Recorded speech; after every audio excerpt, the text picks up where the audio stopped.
E aí pessoal, bem-vindos a mais um vídeo, o 12º vídeo do nosso livro, o livro que nós estamos estudando, Crônicas de um Despertar, Meu Retorno ao Além, do médium Abel Glasser, do Espírito Afonso. Lembrando que vocês podem baixar aí no PC, no celular, Crônicas de um Despertar em PDF, e vocês podem estar acompanhando a leitura. O ambiente aqui está um pouquinho escuro porque a janela aberta, gente, dá muita claridade e ficaria muito ruim contra a claridade aqui no computador, tá bom? Então vamos dar continuidade? Vamos lá, vamos relembrar o ponto que nós paramos. Nós estamos na página 66. Então o Afonso conseguiu chegar até a casa dele. Um dos lugares que ele foi em vários lugares da casa já, e ao chegar à noite no quarto do filho dele mais novo, Pedro.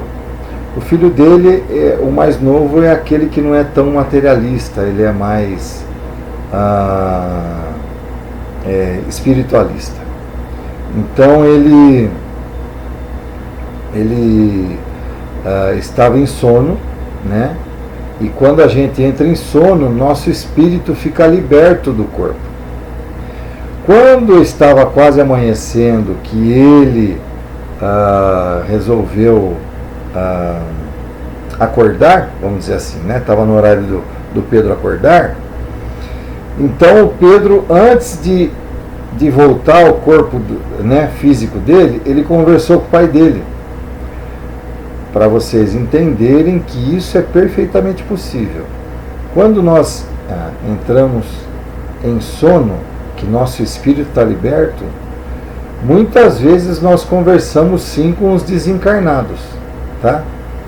A maioria das vezes nós não nos recordamos. Eu diria que quase a totalidade das vezes nós não recordamos. Poucas vezes a gente recorda. Às vezes a gente tem uma breve noção, mas não tem noção de tudo aquilo que foi conversado, que foi dito nesse diálogo. Então, aqui o Pedro teve um diálogo com o pai. Oi papai, tudo bem? Tudo em ordem? Como é que está? Tarará. Eu estou ainda encarnado. Por quê?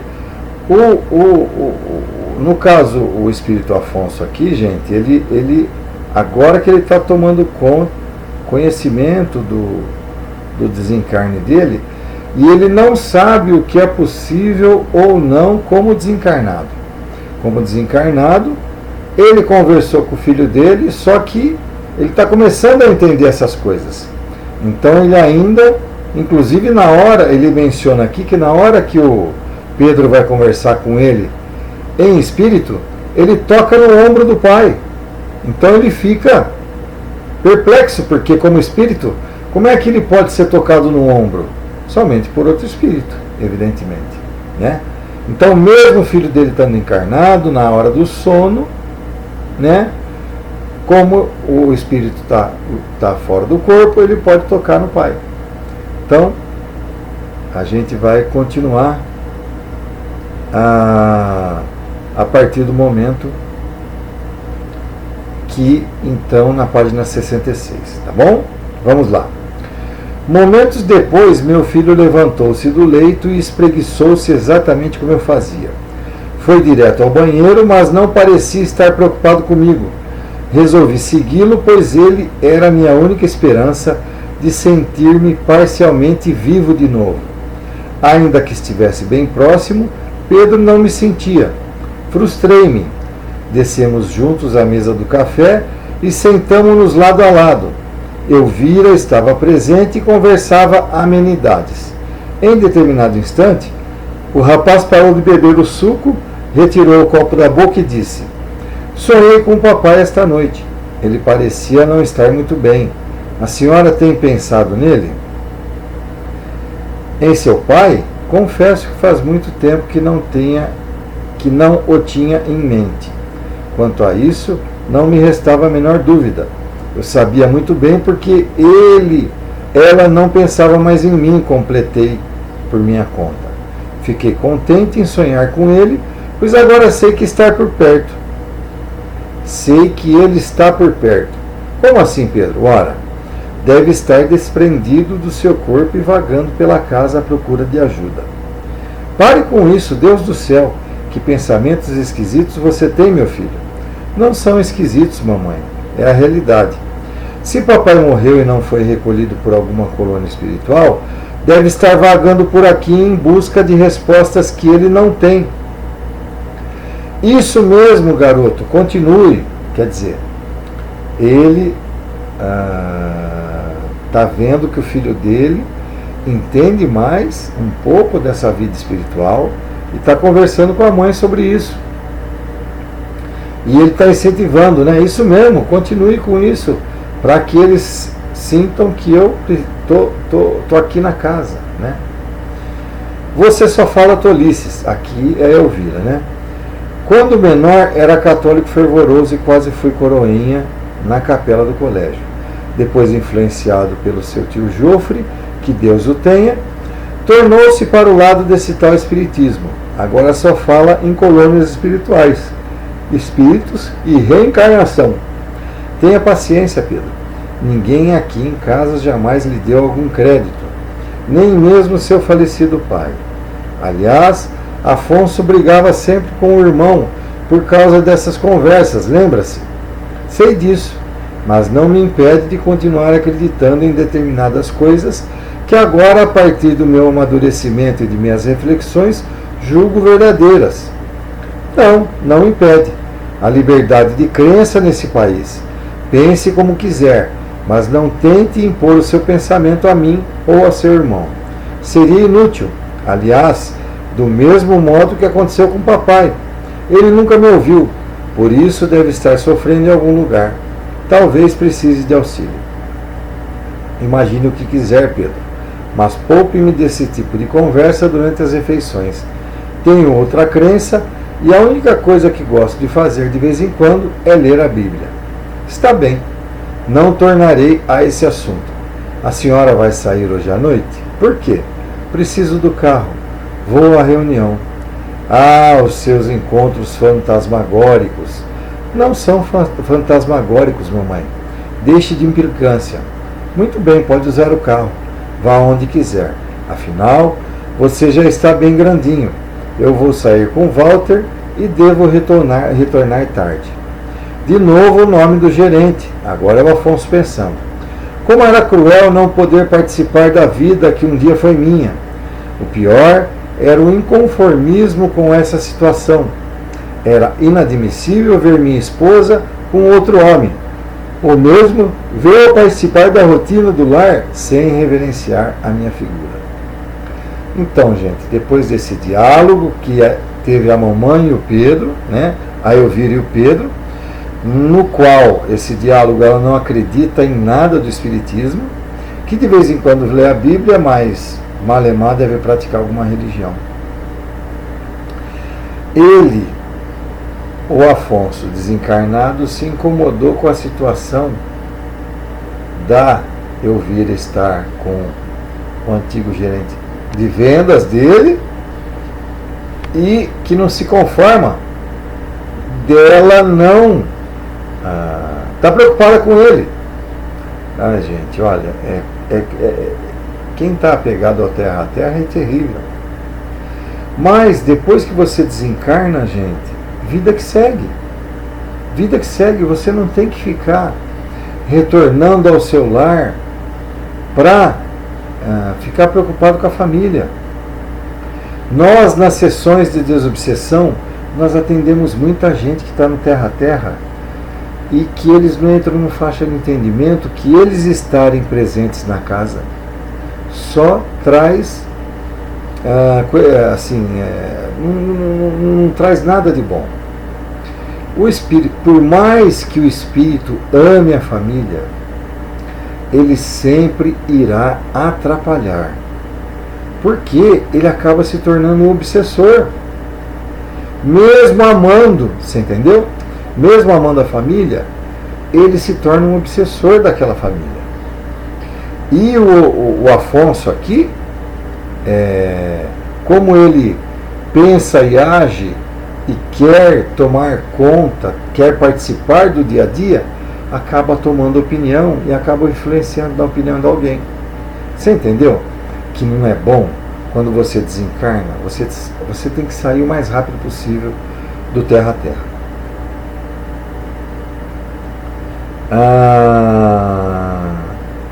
Bom, então reverenciar a minha figura, né? Pedro, no entanto, tinha razão. Eu nunca quisera ouvi-lo a respeito dessas coisas do espírito. Graças a isso, talvez tenha ficado anos aprisionado ao meu corpo físico, que apodrecia na minha frente. Com certeza. Se ele tivesse estudado o espiritismo, ou tido fé em Deus, ele teria entrado na faixa de entendimento que o desencarne, ele tem que ir para as colônias espirituais. Ele não tem que ficar no terra a terra. Despertar a minha curiosidade de seguir meu filho caçula para ver do que se tratava essa reunião fantasmática, onde iria. A reunião do Centro Espírita. Passei o dia sentado na mesma cadeira, onde vi Pedro pela primeira vez. Fiquei no seu quarto, pois não tinha para onde ir. À noite o rapaz entrou, mudou de roupa, pegou alguns livros e saiu rapidamente. Fui atrás. Entramos no carro e ele partiu. Quase atravessamos a cidade e fomos parar num bairro periférico, diante de uma casinha que parecia abandonada. Era uma construção simples e térrea, com paredes pintadas de branco. À sua frente estava um pequeno jardim com imensas roseiras, encantando os transeuntes que por ali passavam. Era 19 horas e já havia anoitecido. Quando Pedro entrou, foi recebido por um homem de meia idade, trajando roupa comum e sapatos surrados. Ao seu lado, uma senhora distinta e modestamente vestida, que também veio sorridente recebê-lo. Gente, vocês percebem que ele repara até se a casa é humilde, com que roupas estão vestindo. Então você vê que ele está no terra a terra e ainda repara nesse tipo de coisa, né? Muito bem. Pareciam ser os donos da casa. Ficaram conversando na modesta sala, decorada apenas com uma estante de madeira que sustentava vários livros espíritas e um aparelho de televisão. Um dos assuntos que trataram dizia respeito ao sonho que meu filho tivera na noite anterior, onde teria me encontrado. Interessado, fiquei bem próximo dos dois para ouvir a conversa, mas estranhamente só conseguia vê-los. Nenhum som era captado. Estaria surdo? Tentei chegar mais perto, a fim de colocar-me entre ambos, mas fui impedido. Uma cúpula de vidro os envolvia. Era transparente, o que me permitia enxergá-los, embora fosse resistente, a ponto de não me deixar escutar o que estavam falando. Irritado, lancei-me contra ele, pois todas as portas não me eram barreiras, já que estava morto. Choquei-me violentamente sem conseguir vencê-la e fiquei atordoado. De que material seria feito aquele vidro que não permitia a um espírito ultrapassá-lo? Estava isolado do meu filho. Para vocês entenderem, quando se entra numa sessão espírita, nem a todos é permitido você participar. Então a espiritualidade coloca realmente uma redoma transparente. Essa redoma, gente, é de um material espiritual, né? Faz parte do fluido, seria o fluido cósmico universal, né? O fluido universal transformado nessa matéria. Eu não vou entrar no assunto de fluidos, que é muito complicado.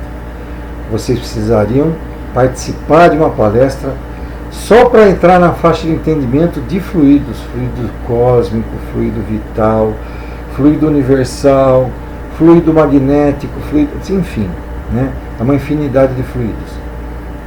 Todos derivados do fluido cósmico universal. Tá bom?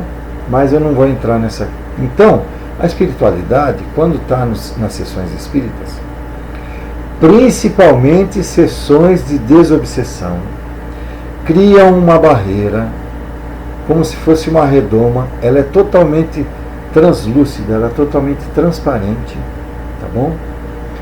Só que os espíritos que estão no terra-terra não conseguem entrar, a não ser que tenham permissão dos amigos espirituais. Aí eles pegam essas entidades e entram com ela e deixam ela entrar e ouvir o que está rolando, tá? Subitamente, ele estava sozinho, subitamente outras pessoas começaram a chegar e sentavam-se ao redor de uma mesa. Ao lado de cada uma delas começou a surgir a mesma estanha cúpula de vidro. Nenhuma palavra, portanto, era ouvida por mim naquela sala. Nenhuma estranha cúpula de vidro, né? Então, que em cada um tinha uma cúpula de vidro. Maravilha isso aí, né? Antes de iniciarem a reunião, todos ficaram sentados em volta da mesa retangular com 12 lugares, enquanto outros encarnados começaram a entrar no ambiente. Entretanto, conforme eles chegavam, a cúpula ia se ampliando, e seu tamanho até abranger todos os participantes vivos da reunião, pois os mortos eram afastados do centro da sala onde estava a mesa. Então, conforme ia se chegando gente, os encarnados iam chegando, a cúpula ia tomando proporções maiores. É assim que a espiritualidade faz. Em determinado momento, com a extensão que tomava aquela cúpula, fui colocado para fora da casa e fiquei na rua. Ao meu lado já havia centenas de espíritos na mesma situação. Quem estaria lá dentro? Achei que seriam somente os vivos.